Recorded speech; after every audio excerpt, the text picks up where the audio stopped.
Beberapa hari yang lalu saya menyaksikan media online tentang adanya sekelompok orang, nampaknya di bawah koordinasi Abraham Samad, Said Didu, dan lain-lain itu, datang ke KPK mengadukan atau melaporkan dugaan tindak pidana korupsi oleh Pak Agwan dan Pak Jokowi terkait proyek PSN PIK 2. Ya, ini video mereka. Kita mendiskusikan kasus yang sedang hangat nih, dan kebetulan kita membawa laporannya juga yang sudah dibuat oleh teman-teman koalisi, yaitu dugaan korupsi ya yang terjadi di proyeknya ya, saya katakan di proyek strategis nasional PIK 2. Jadi kita ingin KPK lebih konsentrasi ya, menelisik, melakukan investigasi terhadap proyek strategis nasional, karena kita melihat di dalamnya bahwa kuat dugaan telah terjadi tindak pidana korupsi di dalam penetapannya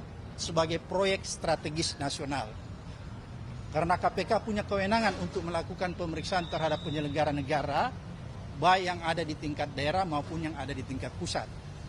Karena kita bisa duga bahwa penetapan PIK menjadi PSN itu tidak terlepas dari praktek kong kali kong, praktek suap menyuap, ya, dan lebih jauh kita bisa melihat bahwa di situ ada kerugian negara sebenarnya, pasal 2 kerugian negara.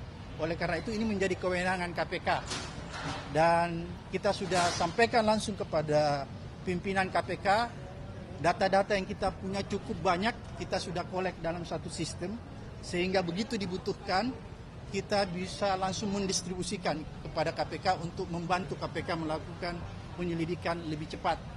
Tapi kami yakin juga bahwa KPK juga pasti punya data yang cukup untuk melakukan yang namanya full bucket. Nah, terkait hal itu saya memberikan 2 catatan. Pertama, sikap proaktif dan konstruktif mereka datang ke KPK melaporkan dugaan tindak pidana, itu saya apresiasi, saya hargai, karena seharusnya seperti itu, selayaknya seperti itu. Kalau warga negara mau ikut proaktif, berpartisipasi untuk ikut membantu negara supaya tercipta pemerintahan yang bersih, yang meminimalkan korupsi, ya tindakannya adalah mengadukan ke KPK. Ya, jadi sekali lagi tindakan itu saya apresiasi. Tetapi substansi dari apa yang mereka nyatakan di media itu saya anggap nol. Karena apa? Itu hanya ngomong dugaan-dugaan. Begini, kalau soal dugaan tidak pidana suap, sogok, hampir semua developer itu mulai dari membebaskan tanah sampai mendirikan rumah, membangun rumah-rumah atau apartemen, itu pasti sudah menyogok, praktek sogok menyogok, suap menyuap itu udah pasti dilakukan. Udah di mana-mana itu. Jangan pun PIK 2, PSN PIK 2, hampir di semua, dan di semua bisnis saya kira soal perizinan itu. Ya, jadi ketika pengusaha ingin comply dengan apa yang disebut dengan government formalistis, konteksnya konkretnya perizinan atau rekomendasi atau apapun, pasti itu keluar duit suap menyuap, sogok menyogok. Tapi kita hanya tahu, kita hanya menduga keras. Itu karena itu sudah menjadi rahasia umum. Tapi bisakah kita melaporkan itu? Tidak bisa, karena tidak ada bukti yang konkret, data yang konkret. Maka pesan saya adalah, kalau kita mau mengadukan, melaporkan, ya, miliki dulu data konkret, alat bukti yang firm gitu, yang kuantitatif.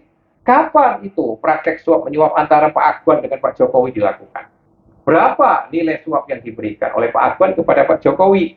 Di mana dan dalam transaksi yang bagaimana itu dilakukan? Siapa yang tahu hal itu? Nah, itu jangan itu diserahkan, itu tugas KPK tuh, ya itu omong kosong, secara teoritis begitu. Tapi nanti kalau laporan atau pengaduan itu hanya sekedar dasarnya adalah pernyataan begitu, nasibnya mangkrak juga kayak pengaduannya Ubedillah Badrun itu.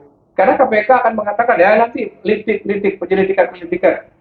Sampai sekarang nggak ada ujung pangkalnya, gitu loh, kayak pepesan kosong, bablas akhirnya, gitu. Jadi menurut hemat saya, ya kita sendiri kalau mau mengajukan orang, melaporkan orang, sadar dulu, harus punya bukti yang kuat dulu. Kalau enggak, janganlah. Nanti itu masyarakat nggak terdidik gitu. Asal mengadu, asal lapor, ya padahal ujungnya mangkrak pengaduan atau laporan itu. Itu dua catatan pertama saya terhadap tindakan dari komunitas atau satu kelompok orang yang kemarin mengadu ke KPK itu. Tapi kalau saya bandingkan dengan sikap itu, saya bandingkan dengan sikapnya Hasto Kristianto, Sekjen PDIP, yang dalam hal ini diwakili oleh juru bicara PDIP, Guntur Romli, yang di dalam talk show di sebuah TV. Ya, ini videonya saya kutip juga di sini. Mas Guntur sebenarnya pernah lihat nggak sih apa yang disampaikan oleh Mas Hasto yang dikatakan bom waktu itu? Jawabannya yang jelas lebih dari 5 kasus dan itu kaitan ke korupsi dan penyalahgunaan wewenang. Kalau saya bisa menjawab, itu ada puluhan video. Puluhan video, oke. Ya, persoalan yang diulas di situ, skandal korupsi pejabat baik yang masih menjabat ataupun yang sudah mantan, penyalahgunaan kewenangan, penggunaan hukum dan sebagainya untuk menyerang lawan politik. Termasuk saya tanya terkait dengan Pak Jokowi dan keluarga? Ya ada di situ tentu saja, pasti di situ ada. Dan juga masalah misalnya selama ini perdebatan soal permintaan 3 periode dan perpanjangan masa jabatan, di situ juga ada yang akan disampaikan dan juga bukti-buktinya, termasuk juga masalah pelemahan KPK, itu juga akan ada yang dibahas di situ dan beserta bukti-buktinya. Tapi nanti kita tunggu rilisnya saja. Dan ya kalau ini muncul ya saya tidak mau mengatakan ini berlebihan. Tapi kalau saya menonton beberapa video itu ya bisa menggemparkan ya. Menunggu apa sih? Ya. Kenapa nggak dikirimkan? Ya semua sekarang? tergantung kepada Sekjen PD Perjuangan. Apa yang beliau putuskan, kapan dirilis ya kita tunggu aja. Di situ kita dengar pernyataan Guntur Romli itu, sudah pernah melihat videonya, sudah melihat dugaan-dugaan praktek korupsi yang dilakukan oleh keluarga Pak Jokowi dan seterusnya. Yang dikatakan oleh Aiman pada waktu lebih dari 5 tindak pidana korupsi. Tapi sampai sekarang nggak pernah dibuka. Guntur Romli mengatakan kalau itu KPH suka menyembunyikan bukti-bukti korupsi itu. Lah, kalau begitu ada buka di rakyat supaya KPK nggak bisa sembunyikan lagi. Ya, APH itu nggak bisa menyembunyikan lagi bukti-bukti seperti itu. Ada buka dong, yang transparan. Gitu loh.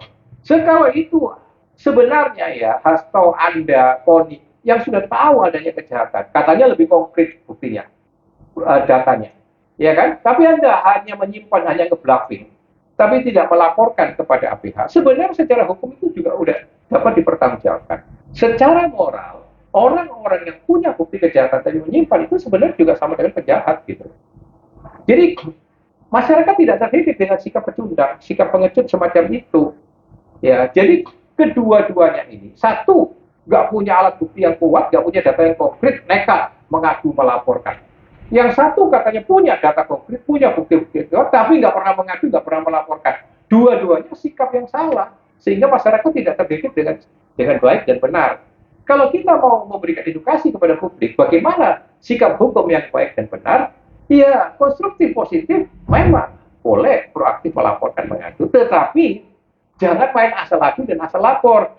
Miliki bukti-bukti yang cukup, minimal 2 alat bukti yang sah dan meyakinkan. Jangan cuma pernyataan patut diduga. Itu pun bukan petunjuk.